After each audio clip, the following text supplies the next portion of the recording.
Lords of the Dance, Expert TV. Good evening and welcome. We're back. It's been a long time coming, but we finally got around to it. You join me, Jackilous of the Tpol. Good evening. Pleaties and PTs, a squire in the current situation, but soon to be a lord, I imagine. But we'll get to that. We'll get to the juicy bits soon, I'm sure. But yeah, we're bringing you a little panel. And we're going to discuss what the hell's happening in the Lords right now. We can speculate on some very measurable steps that teams are taking towards trophies.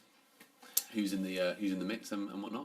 Yeah, and I think also about what people are doing with their teams. I mean, I think if you look really at the league, Norman, at this point with 2 games to go, if he weren't to win it, that's a lot of where the focus is in the Lords right now. Yeah, I mean, I think the position Norman's in. I mean, he's had a terrific season. I think he deserves it. Mm-hmm. I'd definitely rather, from my standpoint, see him win it rather than the other 2 major 3. But that'd be the Merkage and the other Milkers. Yeah, those 2 teams. Yeah. So best of luck to him. But the question is, can he pull something off? Well, there's 6 available points to those top 3 teams. He's 5 points clear. He wins his next game, it's done. The only way he can lose it now is if he loses both games. So he's got the good odds. Well, he could get a point and a loss technically, and if you win the next 2, goal difference is enough to. Yeah, but that's not my doing. I've just got to keep up. He's the one who's going to choke, as well as Graham. Other milkers they got. Neither you or Graham can afford to lose points, but I think Norman's got it. So for me, the question is, can he win the cup as well? Yeah, the other factor in it is how his form's going to come out of the cup result. Irrelevant of the actual result, what's his form going to do? Where's his tendencies going to go? That's going to be an interesting debate, because if he does win the cup and his form's shit, it might choke the league. If he does well in the cup, comes out with good form but loses it, he has to do well in the league. I just don't think he can choke the league. But that's just another factor in it. I would, that's all well and good. I think that we kind of have to leave it there. I extend Bilbo his congratulations. I don't see him losing it at this point. No, so there's other priorities to be had. More of which I'd like to talk about the kind of the next step down in the Lord's table, where we kind of reach. What, the others? Well, no, even below them, because the others are kind of in that trifecta of 3. They're going to be top 3 finish. I'm talking more Dream Team, Phallus, Galacticos. Talk to me about these 3 teams here. Well, the Dream Team, Pete, as Pete tends to, has quietly put together a very nice season.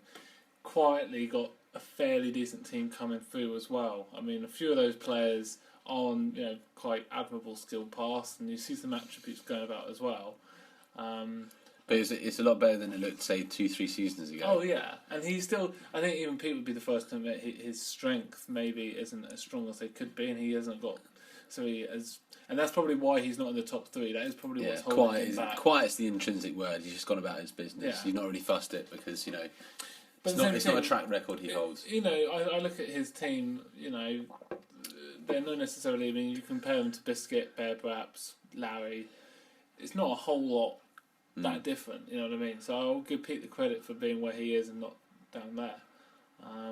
Again, Phallus and Galacticos for me is a bit unknown, to be honest. The only thing I can differentiate is the amount of losses that each team have taken. With Galacticos taking 9 losses, 8 wins, and just 1 draw, it's go home or go big. Yeah. Whilst the Phallus there's a lot more care and consideration that seems to go into his games. He did a double draw over the Merkage this season. I think the thing is that if you look at both of these teams, there's not a lot of youth going on.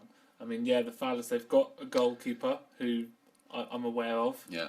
But other than that, there's not a whole lot of youth being played. Jun Hong Kong and Kim Jong Il, I don't think they actually get much game time anyway. No. And even if they were, it's not much of a promise. And then the same, you look at the Galacticos team, it's the same thing. So it's almost youngest player's 23. It's almost like Castle's built on sand a little bit, I think, for me, just because at the end of the day, that those teams aren't constructed to, be durable for that long a period. I think they and that's why they're. But for the next couple of seasons, they can do some serious damage. They can finish. They can do well in seasons. I think they're going to just keep coming about 4th or 5th personally, because I think that's sort of where. But then let's look at it. Let's then drop down another echelon. We got the Patrol, the Dicks, and the Krish, and one of which of those 3 you generally see higher up in the league. Pussy Patrol have been floating around as a Lords now as well, and they're very prone to take players out, so they can just be a fickle number in the whole larger scheme. Yeah. So where do you think it's all gone wrong for the Dicks? It's hard to say. I mean, I haven't been in as much contact with Simon as I'd like. I don't know all the inner workings of what his thoughts are. But he has got a lot of age. That But generally, he's having you can look at the scope of his team and get a general idea of what he's trying to do. And the thing is, he's got a lot of youth, and he's having to balance all of that, and that's always difficult. Sorry. I think that's probably affected him, and it's probably that mix of not only for average age and everything, it being a negative there, but also just purely by the fact that he's got so many players he's having to concentrate on to try and get up. It means, I suppose it limits your rotation. He's had a lot of suspensions and injuries. I think maybe Simon, to some extent, he's had other issues and things that have probably caused him to maybe lose a little bit of focus. And if you go back to the league table, you'll see here it proves in his losses to draw ratio. He hasn't won as many as he's drawn or lost this season, and his goal difference. Like, he's scored 13. That's really not. That's not much, even in around the teams that he's playing with. So if he's conceding 18, but again, despite having a 12-skill keeper, but he hasn't got the firepower. I mean, he's got 2 U's. Well, 22-9, still fairly young player. He's sporting a 3, 5, and 6. Those are making a feature quite regularly in his teams. Yeah, and Simon's the kind where he'll be playing those guys. So I think that probably has a lot to do with it. No, and then take me to the relegation contenders. Well, they're not contenders, it's guaranteed. Yeah. They're both going down. Tristan... Unless Larry loses both his games and Tristan wins by more than 10 goals. 11 goals. No, because even if Tristan wins, he's only got 1 game left. Oh god! So it's official. He's absolutely official. He's a complete squire. They're both complete squires. So does that not shock you? Not so much the Tristan element, but more the fact that 2 big lords have gone down. Biscuit, recently known to be a sustained lord, was given that award in the Meals. He's a recognised big cheese now, but maybe a bit of a baby bell. Well, the thing is, I suppose with Biscuit was maybe why I'm not quite holding him to the same regard as Tristan's. He literally just got that, and pretty much as soon as he got given that sort of recognition, he's dropped off. For whatever reason, he has dropped off. So it's not like he's been... I mean, Tristan has been... He did get relegated once, of course, before. But Tristan has been sort of recognised lords for, pretty much. Season upon season. He's the most decorated manager. One of them. And Biscuit is still relatively, if you look, when we're coming to the end of season 19 now, still relatively fairly fresh face. Word on the grapevine is he hasn't just longed off the Lords either. It's been a full scope. Whether that be down to personal reasons, if whatever, that's just you see the result in the league standings. Yeah, I mean, I wish him all the best, and I hope that we don't lose him as a manager.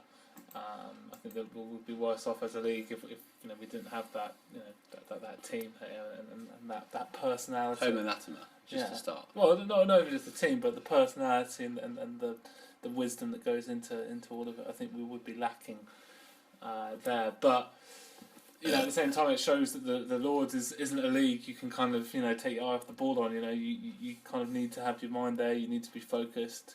You need to be on top of things. You can't just... I mean, his team's decent, but... Will he make a return next season? Well, it's up to him whether he manages or not. Do you reckon if he I don't think that team is... I don't think he'll float... I mean, you look how often the squads this year. I don't think it's possible just to float to the top, even in that league. Just because there are people playing and people competing, trying to win, I think you've got to be on top of it. Fair enough. Let's take a look at the squads. Wow. Because I think we said all we can say about the Lords now. The Squires is I'm sitting. I mean, there's a bit of excitement really, because there's a chance that the Night's Watch might not come up. I mean, we all see that as a benefit. I'm sure you're frustrated just because he doesn't deserve it, but Well, I didn't. not maybe deservedly or not. I think he's had a terrific season. I cannot fathom. That's more. It's just the how he's done what he's done with that team. It's the incredulity that I find fascinating. No, I mean, there's no rhyme or reason why that team's not at the bottom without a point. Really, when you look at it. I mean, if you look at Fuck the Best team, who is at the bottom, I mean, he's got a stronger team, I reckon. He's got more strength players and stronger strength players. I'd buy Alan Ingham in an instant. He's got a couple guys that are worth recognition, but on the whole, again, I mean, the bottom of the squads really is a cesspool, to be honest. But there are some decent teams, and I must say, my experience in there this season, not only is it being slightly humbling, maybe, but it's given me, a slightly greater appreciation for what's going on down there. And you have a chance at the unattainable undefeated season. You could be an invincible. Yeah, I mean, we'll see. I mean, Real United being a bit up and down. They've had a few better results the latter half of the season. They made a lot of big signings. Again, a team without much youth. So you've always got to be wary of teams like that because there's not going to be much youth in there and much sort of weakness. But we'll have to see, I guess. Yeah, it'd be interesting if the Night's Watch came up. It would make it more. I don't know what would they do in the Lords? Because I mean, there's nothing to say why they should be doing what they're doing in the Squires. So who knows what they could do in the Lords? I mean, it's expert at the end of the day. We can only go by numbers, skill averages, and all that good stuff. But you can only look at past examples. Phallus came up quite well. That was the example I was going to give. Biscuit, obviously, before this season. Bilbo, he's going on to win it this season. He came from the Squires. Yeah. I mean, my goal is Pussy Patrol. He's won it. Yeah, my goal is to win the Squires and then win the Lords, and to be the first to do that. So, obviously, I'm just going to need another point to make absolute sure of that. Hopefully, I'll get that next season. I think if you'll be the first team to have ever won the Squires and won the Lords, back to back. Well, no, I mean you've done that now. Other teams have won both. Who? Simon has won both, hasn't he? Pussy Patrol. Pussy Patrol's won both. I think they came. Did they come top of the squad? Well, either way, it's not one I'd shout about, but I mean, you've got to make bad of a bad situation. I did get relegated. I've made my thoughts clear on what happened there, but. I'm personally, again, if we just talk quickly about the teams just before we wrap up, where my team's at, I'm very pleased. I think I'm going to have a strong change. Obviously, there are one or two players. We know who they are, who aren't necessarily going to quite do what I need them to do. But as long as I have a good sort of bounce back next season, I'm really pleased where my team's at. So even though I am in the Squires, I've got plans to come up to the Lords and hang about. Well, I would wish you luck. But obviously, I'm in the same boat as you, looking to get a quality change with some awesome DV. But we can only play this game by change report really on the rotation of our squad. I've got to really think a lot about my defence with what I'm going to have to do with that middle gap, because I'm going to have a 20-year-old and a 19-year-old and then a 30-year-old. So there's a big gap of 10 years there, and whether I fill that or what I can make from the sale of one of my players, who I shan't go into now, but there's going to be some movement because it's necessary. But I'm in the same boat because I obviously want to compete as well, and I don't want to have to choke any opportunity just because my team hasn't got a good average age or I haven't made the right moves. So I have to see what comes of it. But in the meantime, let's just focus on the cup. Let's focus on the Lords. Okay, can we finish by just me asking you a simple question? Yes or no answer. Are you going to win tomorrow?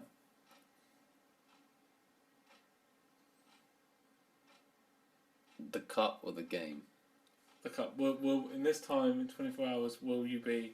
Will that little? Well, not that little cup thing. Obviously, it comes up after the change. But will you be possessor? Actually, the cup comes straight away. Actually. Does it? Yeah. Oh well. Okay. So yeah, in this time in 24 hours, will that be on your home screen? Yes. Hope you enjoyed the podcast. The Lord's Cast.